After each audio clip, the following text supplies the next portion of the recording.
welcome to my channel. My name is Jessica and this is my very first YouTube video ever. This is the 5th time I'm recording this video, so I hope it turns out okay this time. I'm starting my own YouTube channel because I'm a huge fan of true crime content on YouTube. There are several extremely talented true crime YouTubers that I look forward to seeing every week or however often they can upload. The more the better. I love their content, but I have noticed that it tends to be a little bit limited in terms of world geography. So normally the cases we hear about are from one of 5 countries, either the US, Canada, the UK, Australia, or sometimes Ireland. And again, while I love that content and that's great, there is unfortunately no shortage of murderers or serial killers anywhere in the world. And my mission is going to be to shed some light on some of those lesser known cases from countries that don't normally come up. The case I'm going to cover today is a little bit different from a normal murder case, but before I get started, I just want to give a content warning that this case is all about sex trafficking. So it has sex trafficking, sexual assault, and there's also a murder. If you do not want to hear about those things right now, I completely understand. Please go ahead and click out of the video. I do not wish to trigger or upset anyone. If you do want to hear the story, I will go ahead and get started. So this is a woman named Urairat Soimee, and unfortunately, this is the only picture that exists of her on the internet. Urairat was a Thai woman from a village called Lom Sok district, which is in Phetchabun province in northern Thailand. And I just want to show you really quickly what this area looks like. These are 2 different national parks that are both around an hour away in different directions from Urairat's village. As you can see, it's just absolutely magnificently beautiful there. Urairat went by the nickname Bua, which means lotus flower in Thai, so I'm going to be referring to her as Bua throughout the video. Bua was married and she had 3 children, 2 sons and a daughter. And for a while, everything was fine in her life. She had her husband and her children, and her husband was working to support the family. But unfortunately, at some point, her husband was in a terrible car accident and became totally disabled and totally unable to work. So as you can imagine, this was extremely stressful for Bua. She had to figure out a way to feed her family and support them on her own. And she spent her nights crying, wondering how in the world she was going to do this without family support or any wealth. One day, Bua was talking to her next door neighbors, who were 2 parents and an adult daughter. And they told her that the daughter's husband was a Japanese businessman and that they owned a Thai restaurant in Japan, and Bua could go there and work if she wanted to. And when Bua heard this, she was over the moon. She was super excited. First of all, her problem of how she was going to support her family was solved. Presumably the wages in Japan would be a little bit higher because it's a high-income country. And secondly, Bua was excited to travel. She had never been outside the area of her village. She had never even been to Bangkok, which is the capital of Thailand. And so the thought of going to Japan was just super exciting for her. So of course, Bua didn't have the money at the time to actually get to Japan. And plus, she was probably pretty nervous about going there on her own. So she borrowed money from this family in order to get there. And on top of that, at least one of them also escorted her there. I'm not sure if it was 1, 2, or all 3 of them that went with her, but it was at least one of the members of her next door neighbor family. And so Bua gets to Japan and she's all excited. And then instead of being taken to a restaurant, which is where she thinks she's going, she is instead taken to a dark, cramped, outdated apartment in a city called Yokkaichi. Yokkaichi is in Mie Prefecture, Japan. It's about 45 minutes away from Nagoya. So when she gets there, she is informed that she will be working as a sex worker. And Bua was completely shocked when she heard this. She fell to the floor, as all of us would, and begged them not to do this to her. And they told her that she had to do it because she owed them so much money for their trip. In fact, they told her that she owed $48,000 for this trip to Japan. There's no way that it cost that much. But that's what they told her, and she probably didn't know the cost overall. So they would not let her go, and Bua was forced to live in this tiny, cramped apartment with other women who were sex trafficked by force and work as a sex worker. Now, this apartment was run by a Thai woman named Dao, who was called the mama-san of the apartment. And she and her husband would take these sex workers and deliver them to men who had ordered them on the phone. And they were all forced to service 3 men a day during the week and 6 on the weekends. Bua was forced to do this every single day. She had no days off. She had no holidays. When she was menstruating, she had to do this. When she was sick, she had to do this.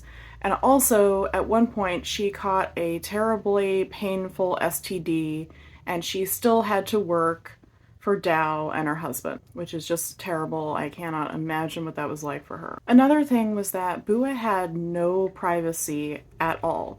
She was being watched at all times, and also, if any of the customers complained about her, she would have $1,700 added to her debt, and she would be beaten, which was probably also already happening during the sex work that she was forced to do.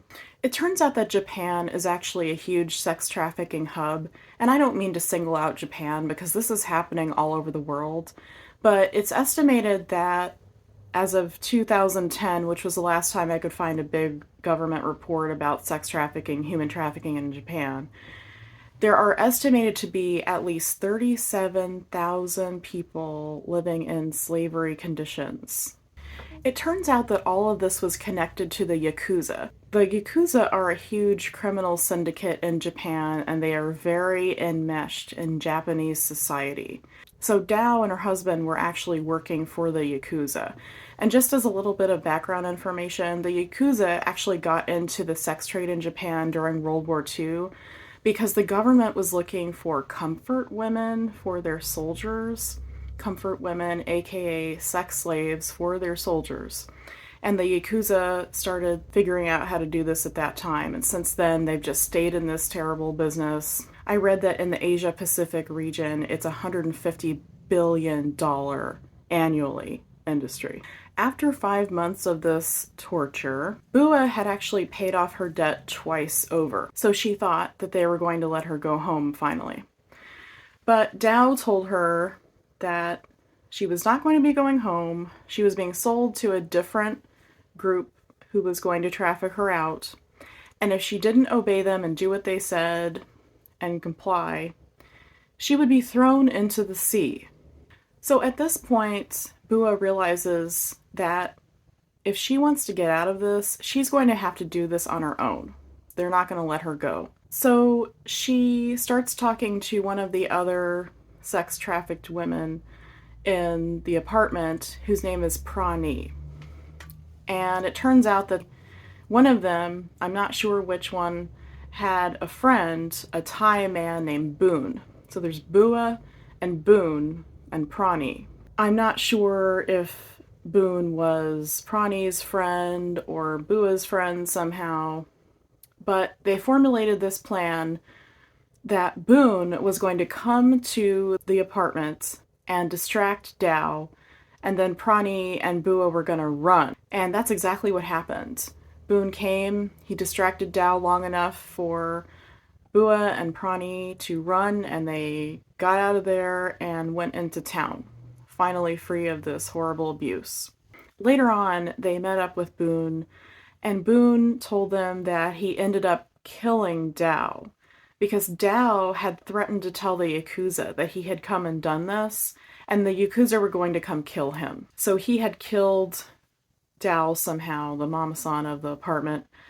I couldn't find exactly how he did this, but the Japanese government actually later is going to say that she was hit in the head with a bottle. So it's possible that that's what happened to Dao.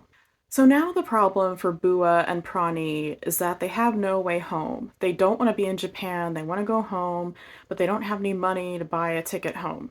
So Prani decides to tell the Japanese authorities what happened in hopes that they would just get deported. So she did this, and you would think that the Japanese authorities would have a little sympathy for these people who got mixed up in this horrible sex trade that they didn't ask to be in. But instead, they did deport Prani, so she got to go home, but they charged both Bua and Boone with Dao's murder. That's right. They charged them with murder.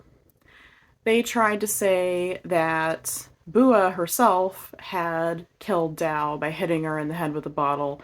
And again, that's not what Bua said happened. She said that Boone killed Dao, and she didn't even know until later. She wasn't there when Dao was killed by Boone. So the Japanese government ended up getting Boone convicted of Dao's murder, and he was sentenced to 10 years in prison. And Bua was convicted of robbery. They said that she stole something out of Dao's purse and got either 5 or 7 years in prison. And not only that, but the book that I read a brief part of that talks about this case says that she was in solitary confinement. So let's review. This poor woman who had no income, a disabled husband, and 3 children to support was tricked into going to Japan by her neighbors who told her that she was going to be working in a restaurant and instead forced her to be a sex slave, sex worker in Japan. And by the way, Bua didn't have a TV or radio at home, so she had no idea that this was a thing that was happening to people in Thailand or all over the world. So now she's in solitary confinement. So 3 months into her sentence, Bua starts to feel really sharp pains in her stomach. And they discovered that she actually had stage 4 ovarian cancer, as if things couldn't get any worse. Now she is dying of cancer. So she received a surgery in Japan where they removed her uterus and ovaries. Japan was not initially going to send her back to Thailand, but there were different human rights groups in Japan that were protesting and begging the government to send her home because she only had 2 months to live. So they finally did that, and Bua finally got to go home to Thailand. So while Bua was on trial and then in prison, Prani had pressed criminal charges against the family that had trafficked both of them. And they were convicted. All 3 family members went to prison for 13 years in Thailand. So when Bua got back to Thailand, she couldn't press criminal charges because they had already been convicted of that. But she was able to file a civil suit against the family with the assistance of 2 different humanitarian groups and their attorneys in Thailand.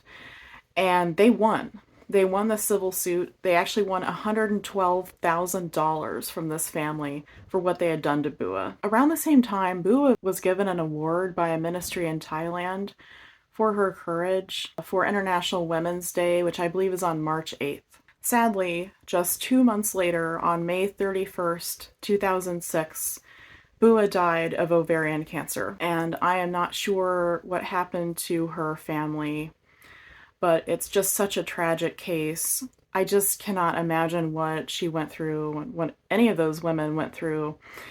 You know, when I was researching this case, it was really difficult to find similar cases of people who had escaped from sex trafficking or human trafficking in general. There's a lot of shame associated with this, which of course there shouldn't be because it's not these people's fault at all. But understandably, it seems like a lot of them don't want to go public. But Bua did. Bua was faced with death. And because she had nothing else to lose, she was able to go public with her story. And that is very encouraging for other people who are trapped in this situation.